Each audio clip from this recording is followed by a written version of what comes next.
some noise for.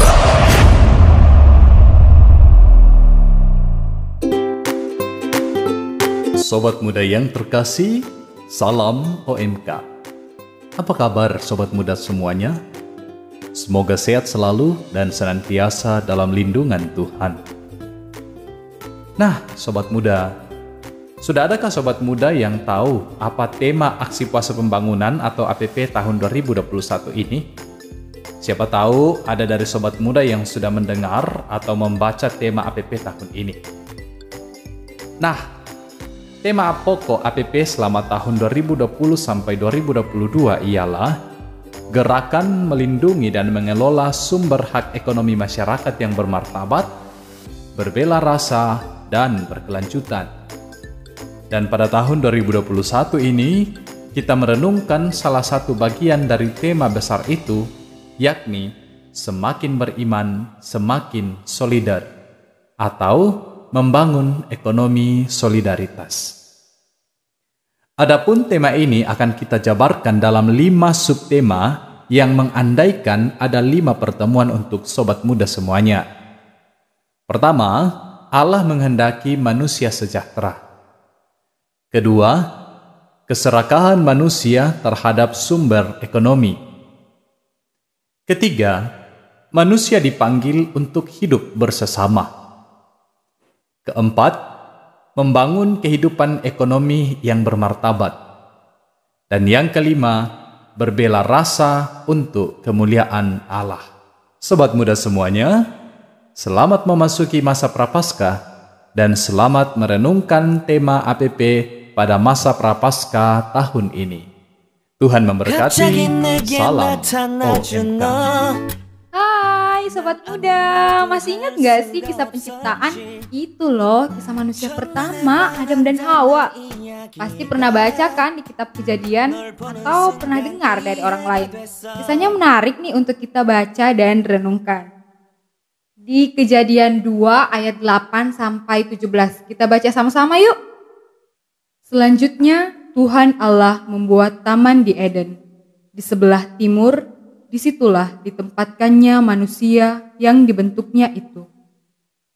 Lalu Tuhan Allah menumbuhkan berbagai-bagai pohon dari bumi yang menarik dan yang baik untuk dimakan buahnya, dan pohon kehidupan di tengah-tengah taman itu, serta pohon pengetahuan tentang yang baik dan yang jahat. Ada suatu sungai mengalir dari Eden untuk membasahi taman itu. Dan dari situ, sungai itu terbagi menjadi 4 cabang. Yang pertama namanya Pison, yakni yang mengalir mengelilingi seluruh tanah Hawila, tempat emas ada. Dan emas dari negeri itu baik. Di sana ada damar, bedolah, dan batu krisopras. Nama sungai yang kedua ialah Gihon, yakni yang mengalir mengelilingi seluruh tanah Kush. Nama sungai yang ketiga ialah Tigris, yakni yang mengalir di sebelah timur Asyur. Dan sungai yang keempat ialah Efrat. Tuhan Allah mengambil manusia itu dan menempatkannya dalam Taman Eden untuk mengusahakan dan memelihara taman itu. Lalu Tuhan Allah memberi perintah ini kepada manusia. Semua pohon di dalam taman ini boleh kau makan buahnya dengan bebas. Tetapi pohon pengetahuan tentang yang baik dan yang jahat itu, janganlah kau makan buahnya. Sebab pada hari engkau memakannya, pastilah engkau mati.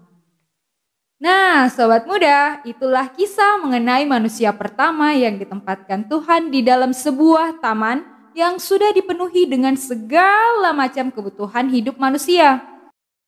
Kalau kamu nih sobat muda, kira-kira apa ya maksud Tuhan menempatkan manusia itu di dalam taman sedemikian lengkapnya? Wah, betapa bersyukurnya kita ya. Siapa sih yang gak bersyukur kalau diistimewain kayak gitu? Jadi nih sobat muda, sebenarnya Allah menghendaki supaya kehidupan manusia itu baik adanya. Nih, supaya kehidupan manusia itu baik adanya. Allah menghendaki manusia sejahtera di dalam Taman Eden. Benar nggak sih?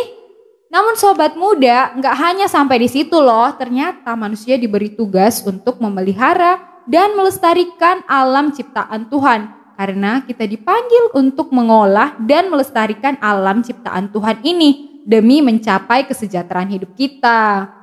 By the way sobat muda, setelah mendengar dan merenungkan bacaan hari ini, kira-kira apa yang terlintas dalam benak sobat muda? Bagaimana sih pendapat sobat muda tentang hal ini? Gimana ya? Terus setelah menyadari bahwa ternyata Allah menghendaki manusia sejahtera, langkah atau sikap apa sih yang perlu kamu kembangkan dalam hidup kamu? Sobat muda semuanya, selamat bermenung ya. Sampai bertemu di pertemuan kedua.